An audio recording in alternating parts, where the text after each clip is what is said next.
Hi everyone, welcome to this session on Build a CV and Write a Cover Letter. My name's Annie and I'm a trainer for Google's free digital skills, the Google Digital Garage. That's a mouthful. And I have had my own business and worked in leadership roles for over a decade. So hopefully I can bring some help to you today. I've also been with the Google Digital Garage for over 6 years now. So I'd also like to introduce our moderator. So we've got Na there in the chat to talk to today. You can recognise her by her name, and also there's a blue spanner next to it. So really do take this opportunity to interact with her. This is a really great chance to bring all those questions forward that you have, and we're here to help you. If you have any problems at all seeing or hearing us, you simply press refresh, often F2, and that should iron out any of the difficulties for you. Also, this is not a standalone session. We have lots of other sessions at the Google Digital Garage, and you'll find the link just below. It's g.co/digital garage. The other sessions that I might point you to will be suggested throughout the sessions, but there are lots on, say, goals and careers that you might want to look at within that remit as well. So without further ado, let's have a look at getting started with CVs and cover letters. So first of all, we're going to look at building that all-important CV, what it should look like, why it's important to us, and then we'll run through distilling that information as we go through. Next, we're going to look at writing a cover letter, really unpack what a cover letter is and the components of it and how that's useful to us in our job search. And then we're going to look at getting ready for the job search and all the tips and tools we might need to get started and to find that job we really want. I also want to bring up that we offer Google Career Certificates because there are many skills gaps that need filling. And these are the skills gaps that we found through these certificates to help people in the job market. They're recognised certificates and you can find them at goo.gov/careercert.uk. And they're in the growth and high demand areas such as IT support, project management, UX design, and e-commerce. So do take a look at that because it's recognised, as I say, from some of the biggest blue chip companies, and it's well worth your time. It's something you can study at home in your own time and at your own pace as well. So just to get to know a bit about you all, what are your career aspirations? There's a bit of a delay, so when I get the information in the back here from Na, I'll respond to it, but do type into the chat, what are your career aspirations? Do you have an idea about what kind of career you want to be working in? Or are you in a career where you're wanting to make a change? What sort of career aspirations do you have at the moment? Please do engage with us. We love to hear all from you. So career aspirations will respond as we arise, but it's an important thing to consider really what we want to do before we get started with a CV. To give us that focal point, to give us that idea and direction is really key. So do have a think about those aspirations.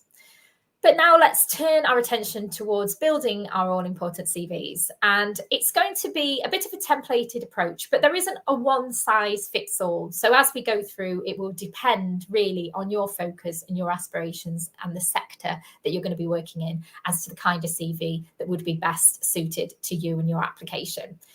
But do be flexible and keep in mind that how you present yourself will be tailored specifically to that role that you're applying for. So these are some key sort of general guidance tips, but do tailor it more tailored to what you're specifically wanting. And whilst people ask often how long a CV should be, we normally say that a maximum of 2 pages is the industry standard, but some might actually want only 1 page, such as a startup. It's all about getting that all-important information up at the top as quickly as possible so that it gets that readership that you need. So in the chat then, hi to Simon Bainbridge and hi to everyone else who's joined us this morning. Please, as I say, do let us know where you're coming from and who you are. So in the chat, I'd really love you to also write in the following, along with your career aspirations. What do you think the primary purpose is of a CV? Why do we need it? What would be the purpose of having one? Could we go and apply for a job without a CV? What does it do for us? What do we think the primary purpose is? So let's discuss that in a bit more detail now. So a curriculum vitae is actually the course of your life. So some people might hear the word resume in certain countries. Here in the UK, we use it interchangeably with CV or curriculum vitae. And what we're wanting to do is to show the journey, the jobs we've had along the way, and kind of that gives a picture of who we are and our skills that we've acquired, and tells the recruiter or the hiring manager what we're about and why it matters to us and why we might be a good fit for them. So a CV is generally quite a composite, a history of what we've done and the journey to date. Although sometimes we don't want to be going back too far. As far as 10, 15 years would be the max. Some would be fine with 10, depending on what you're applying for. In the academic sense, you might be going for a full, whole composite CV. So basically, the CV is the course of your life. It's what you've done in your work history. So it's the first contact with your employers. That's why it's really important, because they've not seen you yet often or met you yet unless you've networked. So that CV is your chance to actually show who you are, as well as what you can do and what you'd like to do as well. These three components are really important. So in your summary, you're wanting to include those key points. And remember that only 2%, maybe even less now, get actually taken from a CV to an interview stage. So it's how can we make ourselves stand out on this document that we're sending to these hiring managers? And it will be an opportunity to get that door open. So we need to be goal orientated and relevant, because remember the time spans, which is often only up to 8 seconds that any recruiter has to look at a CV, sometimes less. We need to get over why we want this job and why we're perfect for this job, basically. So being goal orientated is important, but also being authentic and honest, because you've got to be you in that job. You've got to continue that career and live that job. And it's important to be honest, because we are people that need to respect, and we want to respect back. So building up that true, honest picture needs to start from day one. So putting in that honest and relevant experience, as well as what you really want to do, will help you and your employer be guided to the right fit. So what information do we think should be included in the CV? So I'm still waiting for answers to come through, and they may or may not arrive in time. So I'll continue going on with the session. But do have a think. What information do you think needs to be put into your CV? What key elements? We're going to have a look at those now. So this is the breakdown of the key points, the key ingredients that you need in any CV. The order of it and the emphasis on the different parts of it may alter, but the key ingredients do have to be universally these ones that we see on the screen. So these elements start with letting them know the basic information and then telling them more about what we've done, both in an educational sense and in a work-based sense, and the skills and strengths and also qualifications and experience that we've had that match what we're looking for. So the things that employers are looking for are skills, personality, experience, qualifications, aptitude and attitude. And those things can be built into these sections really well. So in the basic information section, this is really important. It's often, though, missed out that we have all the details we need to get in contact with somebody, as crazy as that sounds. Sometimes there'll be phone numbers that aren't written correctly, or emails that haven't been input correctly, or even the wrong email address. So you might have a quirky and fun email address that you use for your friends and for fun purposes, but when you're applying for work, you really want it to look professional. So consider how that might come across as well to an employer. Make sure you put your email, your address, your telephone number. And if you're prepared to be open to location, put that in there that you're looking for remote work. With remote work on the rise, location is less important than it was, but sometimes they may still need you to come into the office. So do consider about location within it.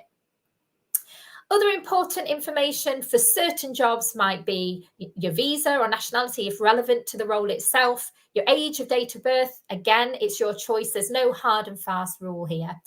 Whether you drive or have a driving license, that's key to some jobs. That might be an important part of the application. And also any portfolio or accreditation links that you might have could be included here. So this is particularly useful, say, in the creative industries, where you might want to showcase some of the work you've done through a portfolio. And also perhaps any certifications, such as if you're in accountancy or the professional roles, you can put those in your basic information as well. So to start with, it's all about making that initial first impression. Remember, we don't have lots and lots of time to make that first impression, and it's only seconds. So the first start is, oh, hello, Lisa, a games developer. And Tom Bassi, I'm working in business consultancy, but I want to transition to project management on a creative setting, design studio or fashion label. Brilliant. And Tabassi, what's the best way to capture multiple roles within questions we'll come on to later on. But this is great. I love that we've got a variety of people here, and also that you're looking at career transitions. So sometimes we might be writing this CV in this session for the first time, and sometimes we might be needing to update it for a career change. And I love that you're thinking about business consultancy to project management, because there's a lot of crossover skills there in terms of your soft skills. And we'll talk about soft skills and hard skills later on. So thank you for that. And we'll come on to questions at the break. So the summary intro is about 2 or 3 sentences that would describe what you can do and why you're best for the employer. So it's really a tiny little intro into who you are, in specific for this job, why you might be the best candidate, and what you can do for them. So this would come a little bit as well down to what you've already done. So you might give a quick reference of, say, how many years experience you've had in a comparative industry, for example, if relevant to that particular application. And it's important that we sell ourselves. So it's a bit of an elevator pitch. You might have heard of an elevator pitch before. It's where you go up a floor or a few floors and you get a chance to say who you are, why you're doing it, and you've got to get quite punchy to why you're the best person for the job.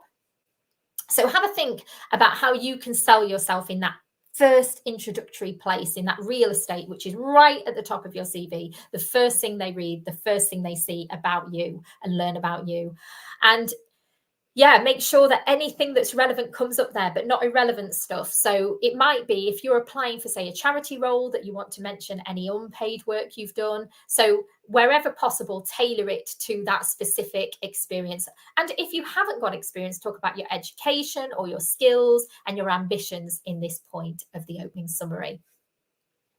So when we look at our work experience, it's important that we do that in reverse chronological order. So we're starting right from where we are and include the dates and some bullets from our experience in the workplace. I would say only 3 bullets, if you can keep it to that, and make those 3 bullets really tailored to the job that you're applying for. So have a look at what the main skills are that they're seeking and put those into 3 clear bullet points where it highlights what you've done and how you've answered it.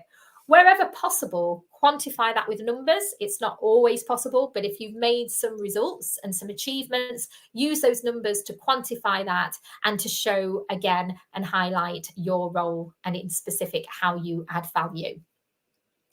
So within this section, it's also important to portray any potential volunteer work if it's relevant to that job that you've done.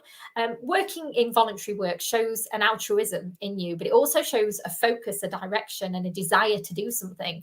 So if you're prepared to do something without payment, it means that you have a natural drive and passion towards that job. So voluntary work is a really valuable asset to have on your CV and in your work experience and arsenal, because people will see that as you being really directly applied and passionate about a particular area, and that is a real win for any employers. It's also an opportunity for you to have a try at something without the pressure within the voluntary sector. So it's a really good thing to have a go at if you're doing, say, career transitions as well, where possible. And any key projects and results along your work history, try and highlight those. Maybe in the bottom of the 3 bullets, put achievements and say what you've done that has made you particularly achieve something, or the projects that you've run that are tailor specific to the role that you're applying for.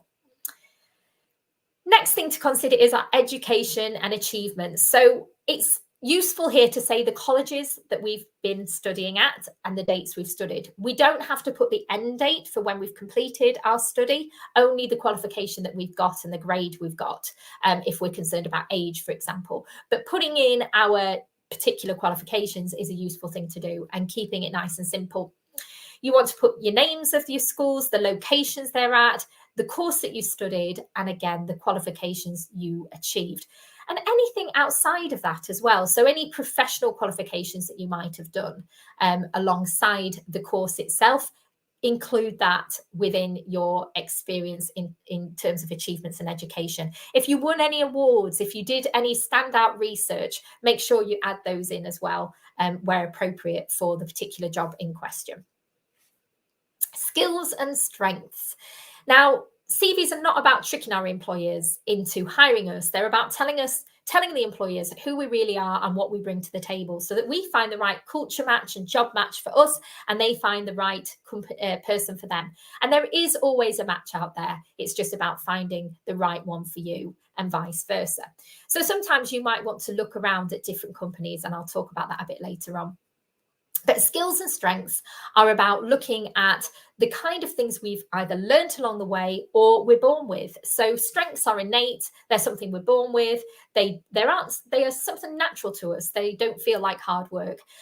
It's, for example, communication skills when serving or customers or undertaking reception work. Strengths are how we are treating people as well. So strengths are something we're born with, but skills, they're something we're honed along the way. So having a skill is relevant to using the word expertise, because it's something that we learn through being taught. So for example, hard skills might be in foreign languages, for example. So we wouldn't know that without practicing it, learning it and studying it.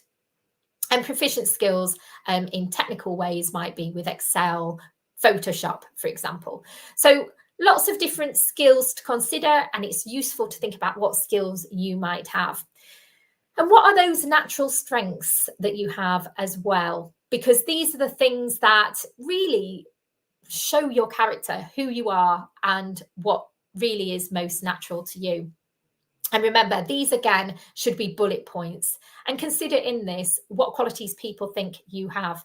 Feel free to ask friends and family if you're not sure, or colleagues in specific if you can, and ask them to detail, how would you describe me? What would you say my best skills are? Ask for a full 360 review with your manager if you are employed at the moment, to get a bit more of a feel about what it is you bring to the work table.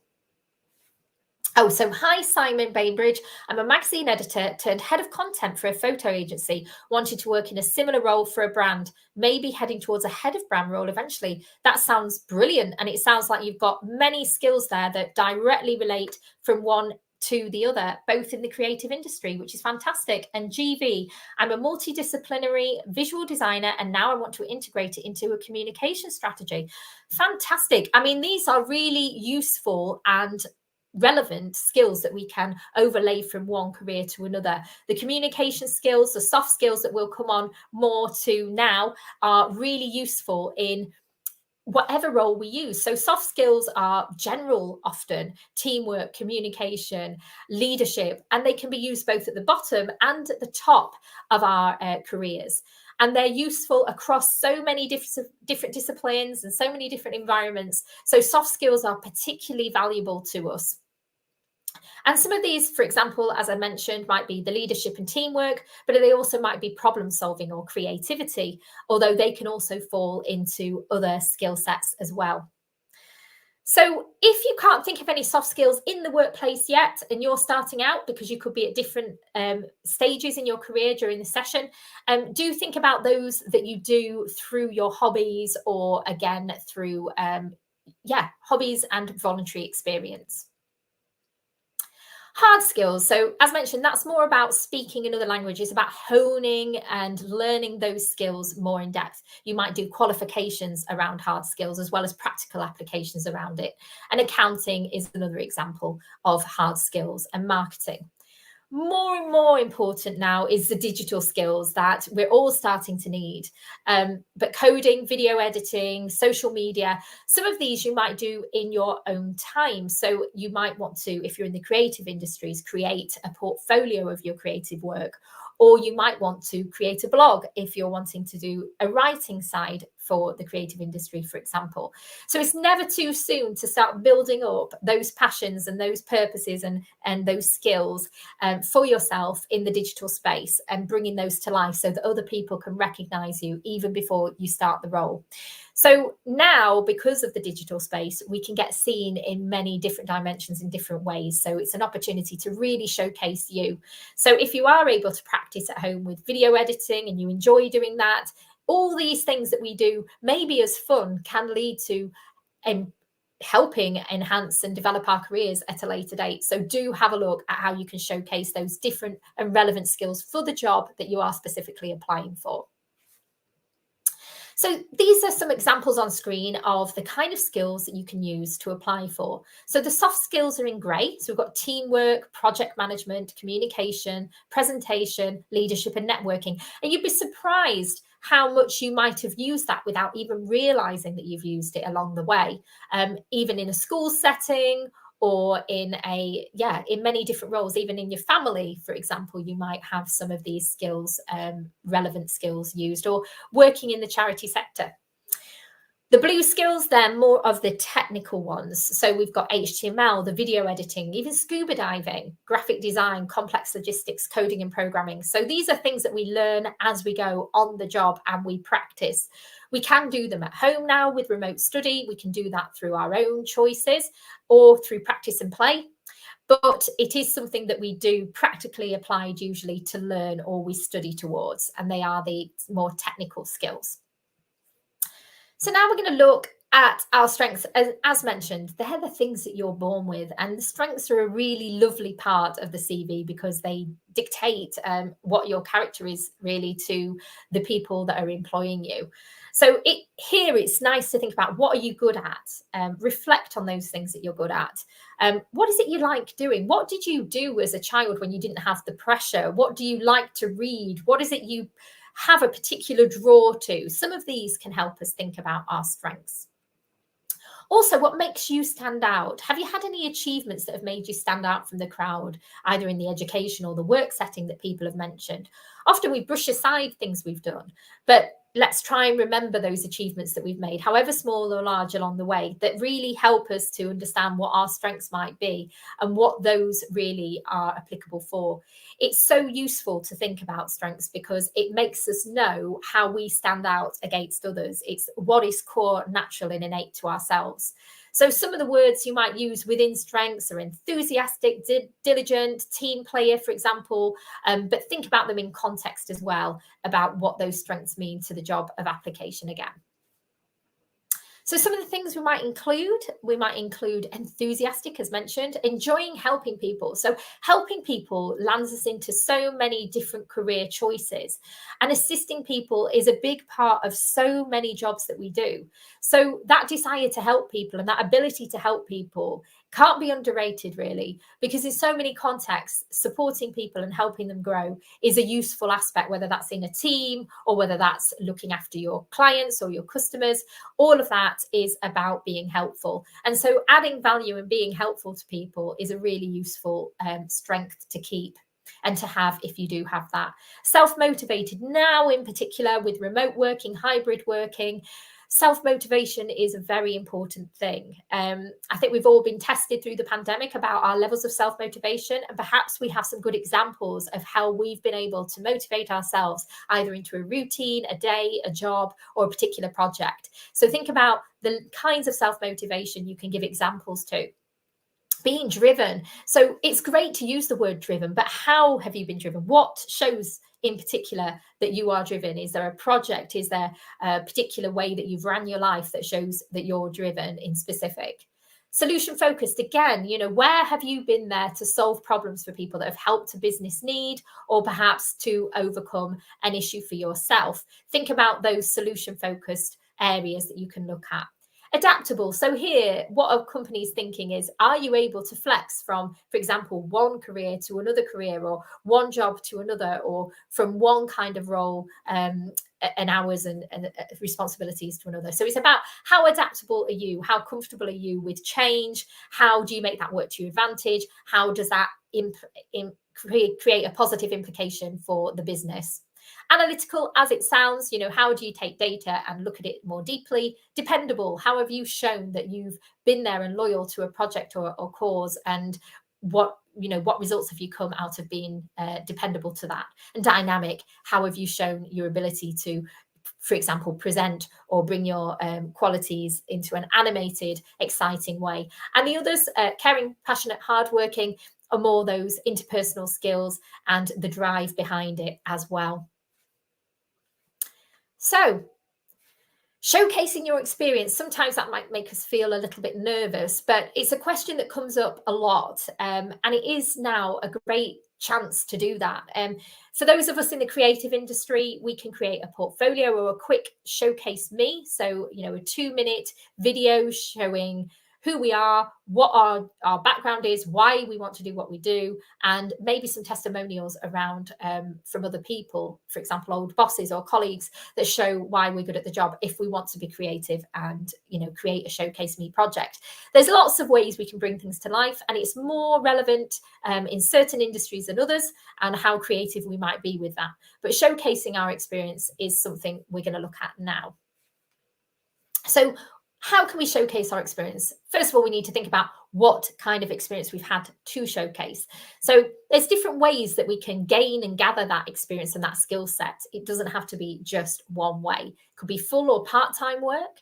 It can be working in an internship and getting hands-on experience. Some internships take us across many different faculties within an organization, and apprenticeships the same way. And there's now advanced apprenticeships for older people, more mature, experienced people that want to try out, for example, a new industry. So there's lots of different ways that we can look at internships, work experience, part-time jobs, and see how we can apply that to the job of question that we're looking for. Again, mentioning volunteering work, because that is a great opportunity to try and give different things a go. And it's where you, especially in a career change or in a new role altogether, it gives you hands-on experience that you can talk about and skills. And it can make you also see if that is the job for you, rather than spending a lot of time, money and qualifications on perhaps a career change, where it might be best to volunteer first and see if you can add some value and see how much you want to do that at the end. Because committing to qualifications takes time and money. So thinking about first whether we want to do that could be a great chance of trialing it in the volunteer sector. Also, certificates and achievements. So another way of trialing things before we throw ourselves into a job could be, instead of doing, say, full degrees, we could do online courses. So I mentioned the career certificates at the beginning, but we also at the Google Digital Garage have a foundational certificate in marketing, in digital marketing. And that is approved by the Open University and I believe the Institute of Advertising Bureau and Google, and it's recognized by employers, and it's completely free to do. So this is a great way to upskill yourself, particularly if you're wanting to work in the creative or the marketing industry. So go to g.co/digital garage, and I'm sure Nar will kindly share that in the chat for you as well. So doing certificates is a great way to boost up your CV. There's other free courses as well, such as Udemy, FutureLearn, where you can start to get certificates and courses and continue personal development free of charge whilst assessing whether it's right for you. And also those hobbies and extracurricular activities. If you do enjoy video editing or filming people, it may lead you, the small steps lead you to the biggest mountains. The tiny, tiny things you do, you have no idea, might actually take you to that particular job, that particular break that you're wanting. So give yourself that freedom to play and to try with your hobbies and see what things really light a fire in you, because that will give you a great idea about what kind of job might be best suited to your skills. Then reflect upon the experience to date. So what did you do? This is about condensing the information you've done, because it can become quite lengthy, which is why I mentioned just the 3 bullet points. What did you do in that role? Specific, again, to answering the question of the role itself you're applying for. What did you achieve? So this is about focusing on the impact you made within that company. What happened as a result of you being there? Consider the impact it had on the business, and what results, for example, you made. If there was anything quantifiable, if there's any numbers, that's always added value. But if there's for example, a change to systems or an improvement in any of the efficiencies within the business, or the way they do things, jot those down as well, because they're important things for employers to see. That you're able to think outside the box and bring something new to the table is always of added value. And think again, always, every time I'll say, how does this relate to the job of application? Because especially if we are in career change, we need to drill down more on the skills side of things than just on our full job history and job duties. It's more about the skills and the skills match. So think about that in your job of application. Then we need to format our CV. And as I mentioned at the very start, one size does not fit all. So there's different templates to use depending on our particular background and where we're focusing. So it's not set in stone, actually. There's not one specific way of doing this. But if, for example, you're wanting to do a career transition, what you might want to think about is your key skills. So rather than focusing too much on the duties, it's about the key skills you want to highlight. And alongside the skills is the example of where they were used in the effectiveness of how they were used in what context. So complete your CV there really with the focus on those skills when you're looking at career transition, because you will be taking a lot of those, particularly the soft skills, over to your new environment, and that will be very valuable to employers to see that very quickly. And because the real estate of a CV is right at the top, you want to be pushing that right into the beginning of the CV. So the one on the left with the key skills you can see on the screen now might be a preferable one for some of you doing career changes. The one on the right, so that's more if you've got quite a vast work history, whether that's volunteer work, employed work, it doesn't matter the kind, but if you actually have work experience that's quite lengthy, you might want to put more of a focus there. Again, if it's more of an education side, then you might want to lift the education up a bit higher than your key skills. So think about what is best and most relevant to your kind of job of application and promote that content that you want to draw attention to. And again, it all depends on the job that you want.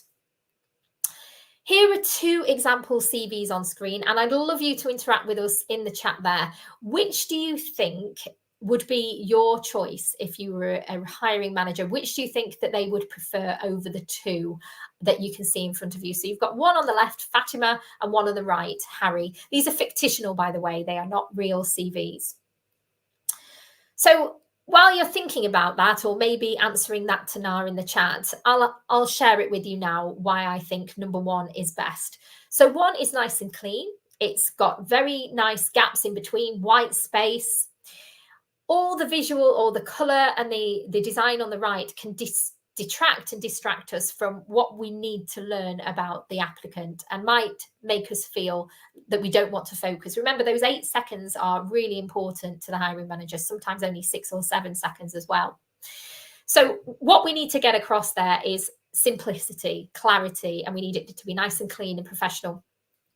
In the UK, we suggest not to put a photo in your CV.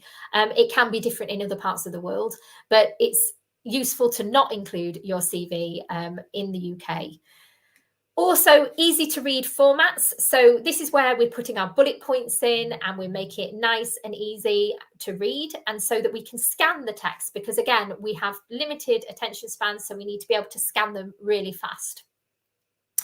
And those sections, so we've got our job title and our sections. And what I like about this is that on the left, we've got a clarity on the strength of our skills. So we've got a list of skills and a bullets into how many out of 5 we would grade ourselves as. So that's a nice way of doing it. Although if we are applying for job changes, we'd need to quantify those skills a little bit more than just a ratio out of 5. We need to say a bit more about the context. And we've also got there the education in chronological order and the qualification we've studied. So there's some nice, clear and easy things to read. So out of those 2 CVs, number one would be probably preferable to most hiring managers, but it's not necessarily the only way to do a CV. But out of the 2 of those on screen, number one would be easier to read. So, Tombasi likes the left, Fatima the left, and Ayushi the left as well. Brilliant. Yes, so we're all on the same track there, the same choice. And I completely agree with you. I think one is definitely the one that I'd be leading with as a hiring manager as well. So maximize your impact. So when you've got this CV together, what you want to do is keep it nice, clear and concise. So what that means is take out the jargon.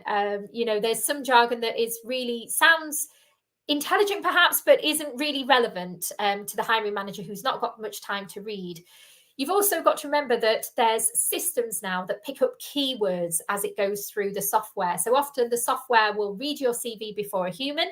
So the keywords are more important than the jargon. So make sure the keywords, which are basically the solutions to the problems in the job description, are added in as a priority. So look at what particular skills they're searching for and make sure that where you've got those skills, you write that into your CV as well. Make sure those keywords come in.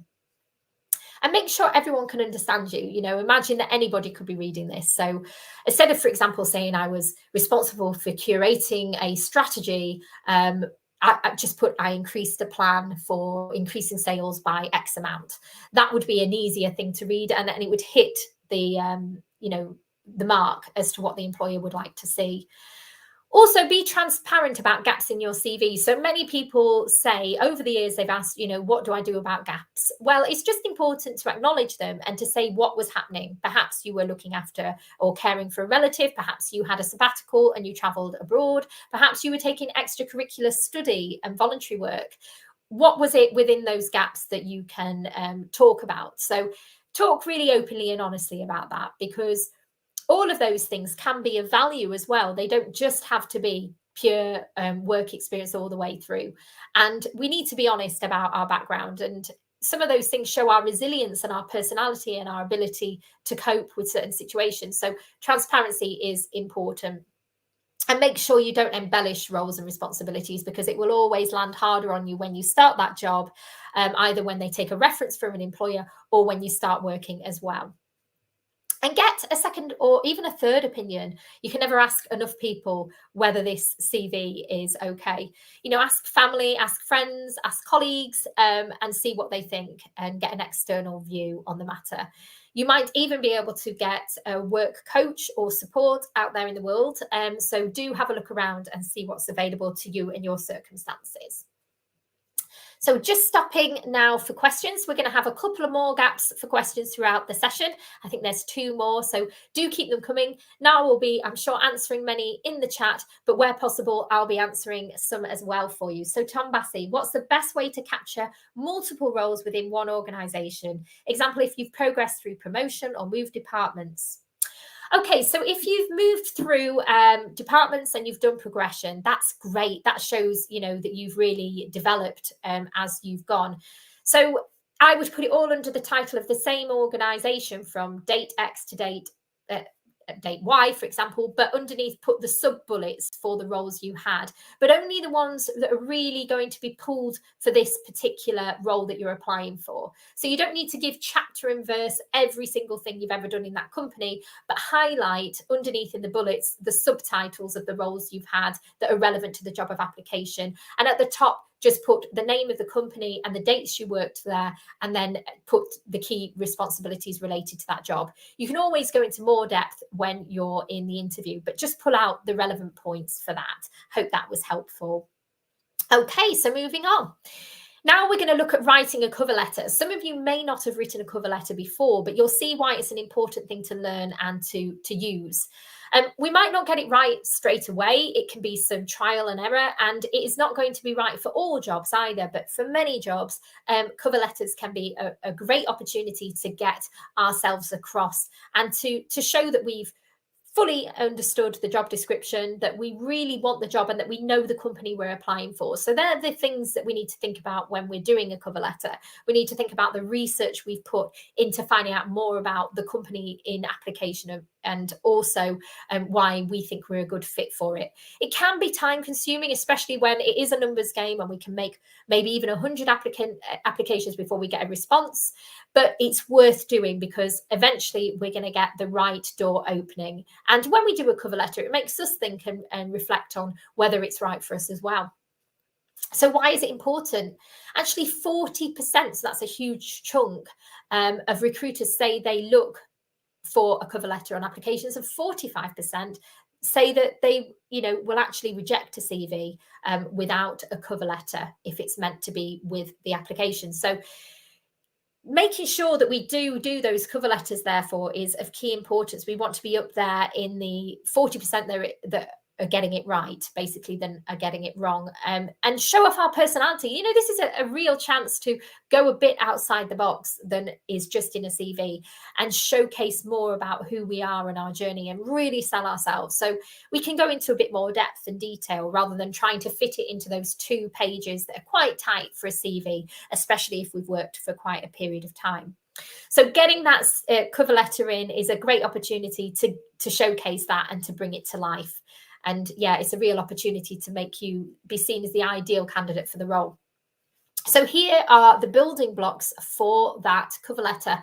So again, a bit like your CV, these are the things to help you get started, the key ingredients, if you like, the building blocks.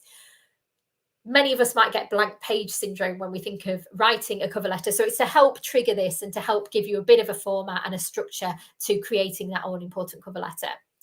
So to build this course, we've actually worked as a team at Google to make it as relevant as possible and to help hopefully speed up the process of writing that cover letter for you. So we've boiled it down to these main points that you see on screen.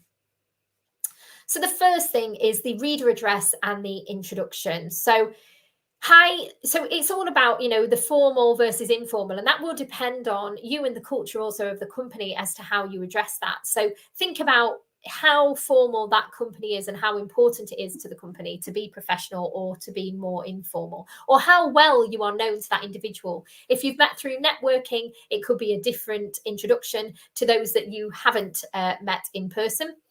But think about hi, which is a bit, informal. Hello is a bit old fashioned, and that might be suited to some industries. And dear is your classic. So that's where you're really being quite professional in your approach. So to is probably a bit too informal, not necessarily inappropriate. But if you're not sure who to address it to, you could say for the attention of the hiring manager and see who is relevant for picking it up, because you might not always have a contact name. So in this introduction, you want to say who you are, what skills and experience you have, for example, why you're a good candidate for the job of application, what job are you applying for, and how did you hear about the application? It's really interesting to think about that because it's often left out. But if you found that application by going on the job site of their website or by doing some research, it shows how focused and dedicated you are to that particular role or that particular company. So both of those show a real focused way of applying for a job. So have a think about, you know, the ways and what you apply for. Also make a list of the companies that you'd like to be interviewed by. And sometimes going directly to the job board of a company might show you a job title you didn't even know existed, or one that is really, really relevant to you that you hadn't considered. So don't be scared to go to the companies that you're keen on and seeing what jobs they have advertised and how you can be relevant to them. Next, it's about that all-important summary again. So thinking about, you know, this is your power paragraph, really. What strength have you got? So we mentioned earlier about looking at your strengths and asking people about what your strengths might be and reflecting on those qualities. This is where we draw them out. It's also a time to make strong points, like your achievements you've made, any awards, anything you've completed, anything you enjoy. This is where you can get that across. And if you find that you are struggling to do this, again, this is where we need to ask other people, because other people are going to be great at knowing us even better than ourselves sometimes. Objectivity helps when we feel a bit overwhelmed in the job application process. And again, we need to keep this nice and succinct. So 2 to 3 sentences is about perfect for this and getting that all in at the beginning. So next, looking at the problem versus solution. So in any given job, they are wanting to solve a problem, and we are wanting to give them the solution. So we need to look through that job advert and see what are the key problems that they're bringing up, what are the elements that we can resolve for them, and then think about where have we used skills that relate to solving those problems. We can do this as well through looking at our job descriptions. We can look at things and challenges that are happening in the industry. This is a chance to showcase what we know about the industry we're wanting to work in or do work in already, and the personal skills we have for the job. Finally, this is optional, it's not essential, but it's nice if we've got any of these to bring them in if relevant. So certificates, volunteering, and don't forget that all important Digital Garage online certificate if you'd like to try for that. And any links to your website. Some people create a website about them. And we've got a session on personal branding at g.co/digital garage that I really recommend you go to if you're wanting to showcase yourself in a bit of a website feature all about you. And there's something called about.me where you can also create a sort of one-page industry profile about yourself and bring it a bit to life. So that is a nice way to do things as well. But again, this is all optional for you. And then show that respectful, nice sign off that, you know, you're grateful for their time. They have taken time to look at you, and let them know that you appreciate that, and let them show your confidence here and why you'd want to hear more about the role and why you're looking forward to hearing about them. Don't be nervous at this stage. You know, be confident about the fact that they'd like to hear from you. You've gone this far. You've realized you've got some skills to offer to them. Let them know that you'd love to hear from them, to share all about them. Then we need to tailor the application to the role. So there's 3 things to think about here. So your portfolio is where we showcase our samples of work, as mentioned before. We could showcase me. Depending on the type of job we're going into, will indicate and dictate the kind of work we need to show. So, but we want to do this in the best possible light. So anything that we've had, for example, published, or anything that we've put together ourselves in a website, anything we've shared publicly, anything we've done through any of our course of education, etc., or research, we can put into our portfolio as an example. And if you're an apprenticeship, or say you're a part-time worker, then you might not have too many, at this stage, too many technical skills. So you can show here that you've got some practical skills learned through maybe volunteer work or the apprenticeships you're going into, through, for example, the soft skills as well that you've done. So showcase the different kind of skills you've got. You don't need to just talk about technical, you can talk about soft skills there as well. And if you're applying for full-time work, don't forget to show as well any qualifications you've got, any graduate opportunities that are out there. Look at the graduate boards. I think there's Milkman, I think is a graduate board. There's lots of different ones around the world, but have a look for graduate jobs, and they tend to have job boards specifically for you. So when you start your application, you want to start strong. So that's where we have if we've got a name and we want to be formal, we can start with Dear Mrs. Webb, and then the introduction could be something like on screen. So what they're doing there in the yellow is bringing out the key points they need to know as an employer. So currently employed, the role you're applying for, and how you heard about the job. They're some of the key things to start strong, so they know who you are, where you're coming from. Then summarize your abilities. Again, in red, describe yourself and you've been praised for. So when you're talking about abilities, you want to talk about it more third party, because if you're saying it about yourself, it can sound a little bit too not objective enough, too subjective. So it's useful to say that what you would describe yourself as, but then also what you've been praised for, so that it's coming from someone else rather than just from your own appraisal of yourself. And then the problem, important part, problem versus solution. So in the green, a great fit, cope well under stress, and dealing with a range of customers on a daily basis. So from looking at the job advert, she would have learned that coping under stress and managing under pressure on a daily basis is really important. So this is useful for selling your abilities in through problem versus solution, because remember, they just want you to solve their problems. Remember to finish off with some achievements if you've got them, and say what you're doing in your spare time. So for example, if you enjoy volunteering or taking a short part-time course, you can talk about how that's added to your skills and in what way. And also any sort of achievements that you've made along the way could be added there too. And then just say you're really honoured to be considered. You know, that's a respectful approach. It's saying, you know, I know there's a great deal of people you have to sift through, but you've taken the time to look at me. Thank you. And show that respect. And that would come across well to a hiring manager. Just quickly, questions. Do you know of any programs that will help to create a portfolio or a video portfolio?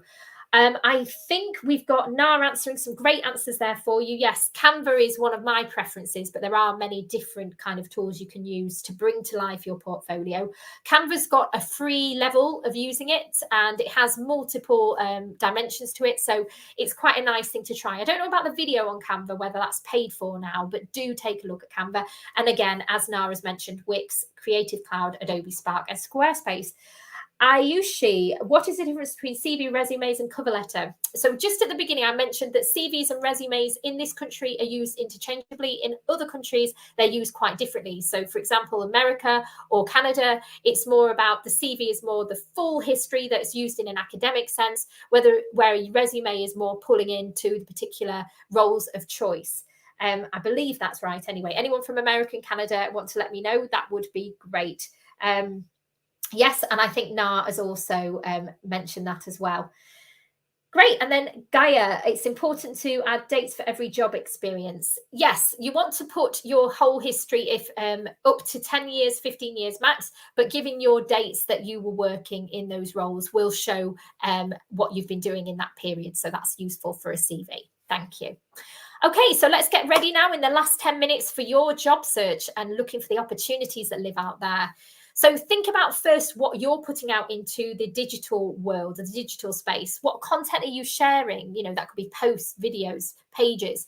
These things will dictate who you are and what you're about. Hiring managers, do look at your digital profiles. So consider your digital footprint carefully. Also think about what you follow and the businesses you engage with, because that gives away your interest and your focus. And remember, whatever post you get tagged in, maybe put it on alert to being able to take those tags off if you want to, and making sure you verify them before it goes live on your social media pages, because they will be assessing you as a character, because you might be the face of the company. You'll also be a trusted employee. So they'll want to know a bit more about your digital footprint, especially now it's available to the world. And until they know you personally, that might be a way for them to check what they can see on the search engines. So do keep that looking as you'd like it to look and portraying you accurately.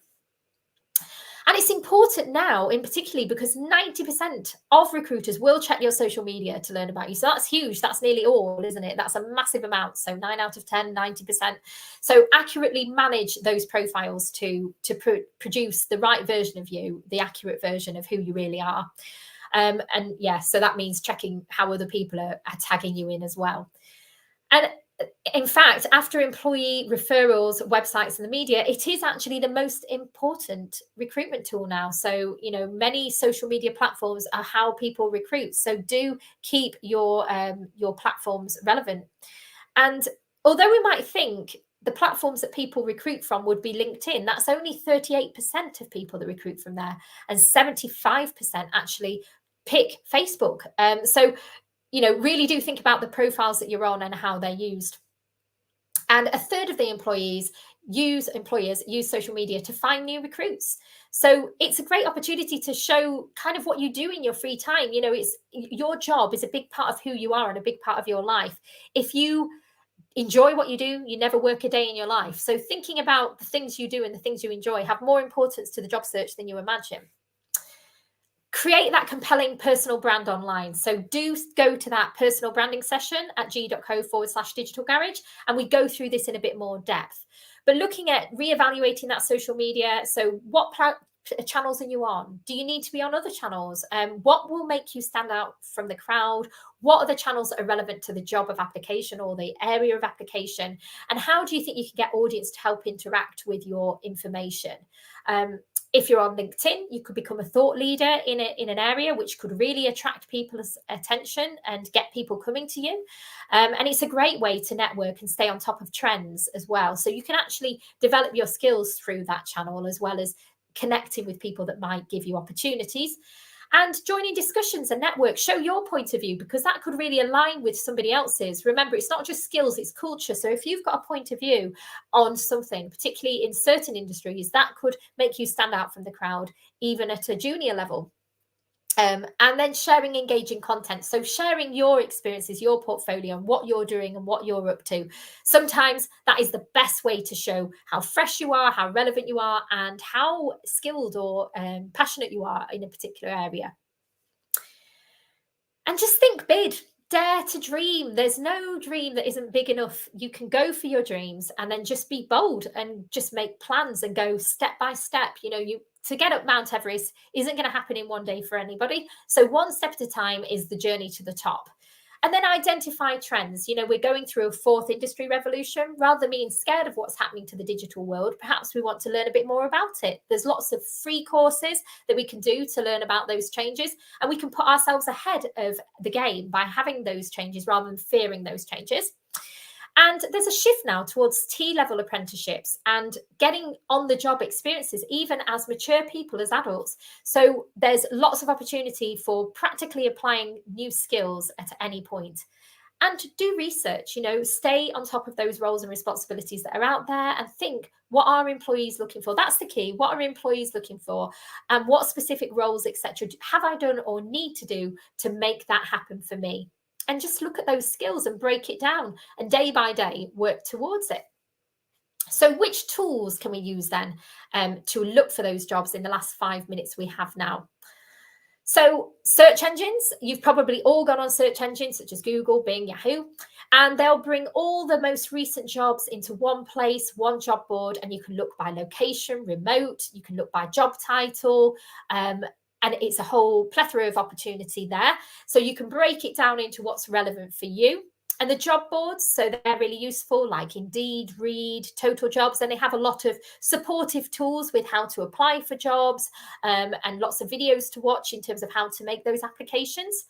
And networks, so professional networks, that is one of the key things, getting on LinkedIn and finding people, getting a mentor. People love mentoring people at a certain point in their career. They love giving back.